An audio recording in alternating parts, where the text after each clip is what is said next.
how it was growing up Filipino in Long Island.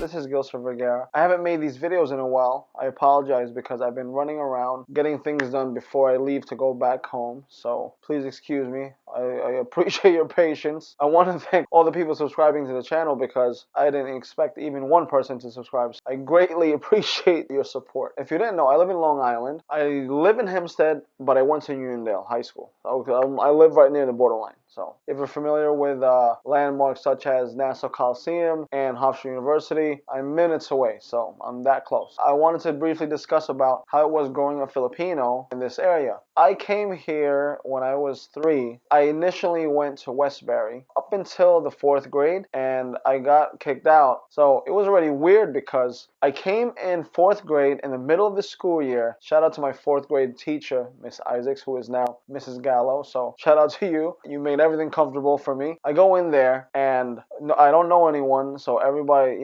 I feel alienated. You walk into class when everybody pretty much set a particular bond with one another already, right? It's already weird because I want to tackle the big elephant in the room, which is I was probably the only Asian person in there, if I remember. No, I'm wrong. I'm lying. There was one Korean girl there. Let me explain a little bit of the demographics in my area. Hempstead and Uniondale predominantly is Latino and African Americans, and I was probably the only Filipino up until I think 9th grade or 10th grade. There was like 2 guys, and I didn't really build any relations with them. So they were a part of the smart crowd, and I wasn't. So I wasn't part of the high honor roll crowd. So growing up in that area, it was pretty interesting. Every child in every country goes through moments of bullying, and sometimes you're the bully. For some people, it's naturally there. It's just, people just want to, kids are brutally honest, and they can be very evil. If they what's on their brain, they want to attack you, they're going to attack you verbally or whatever. That's how it works sometimes. So, you get made fun of. People used to call me Chink, Bruce Lee. What are the stereotypes sometimes? Chicken fried rice and, all these Asian jokes. I don't think they had an idea what a Filipino was. So, the beginning of from 4th to 7th grade, my mom used to cut my hair with that bowl cut hair. That bowl cut? Or I had longer hair with bangs. That probably didn't help. I guess that makes me look more Asian. But for some reason, later on in my academic life, most people thought that I was Central American for some reason. Maybe with the last name as well, I don't know. But I don't condone this, but I think the only reason why people stopped bullying me so much was because I got mixed in with the mischievous crowd up until 12th grade. That crowd that just doesn't behave, doesn't do the things that you're supposed to do as a student.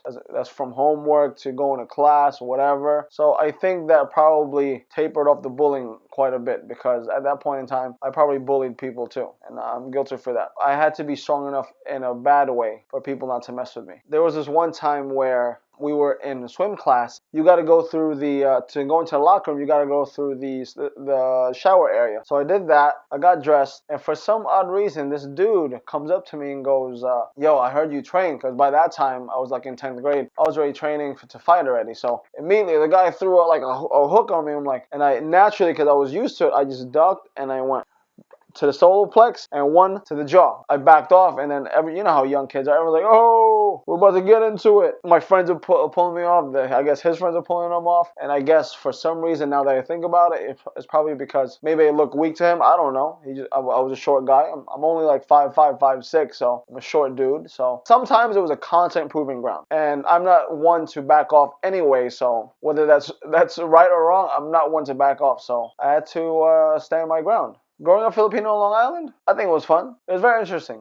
I would speak English in the school, and I would speak Bisaya at home. The great thing was that I retained my dialect and a lot of my culture, because my parents are always on my back, even though I was a little troublemaker. They beat the crap out of me all the time for acting up. And I was stupid, so I did the stuff again. And to many degrees, I have probably paid for it. when it comes to life and things, like not doing well in school, trying to act like I'm bad, acting like I'm a bad boy. It just wasn't worth it. And I tell my nephews all the time. One is in Hofstra University right now, one is in junior high, and one is in Turtle Hook right now. I tell them since they were young, I tell them it's not worth it trying to be the tough guy, because the same people that I introduced them to that are still in the streets, they haven't changed their attitude. So I tell them, hang out with your geeky friends, hang out with your nerd friends. Thank God all of them, all my boy nephews, and thank God all my nephews, they got a good head on their shoulder. They're not like the hood type guys. They're not thugs. So thank God, because if they were ended up like me, I would have been doing a lot of disciplining. I would greatly appreciate you if you subscribe. Hit me on Twitter, Instagram, Facebook. Shout out to all Uniondale Knights, alumni, Calav, Turtle Hook. Shout out to all you guys. And I guess that's it, right? Till the next story, okay?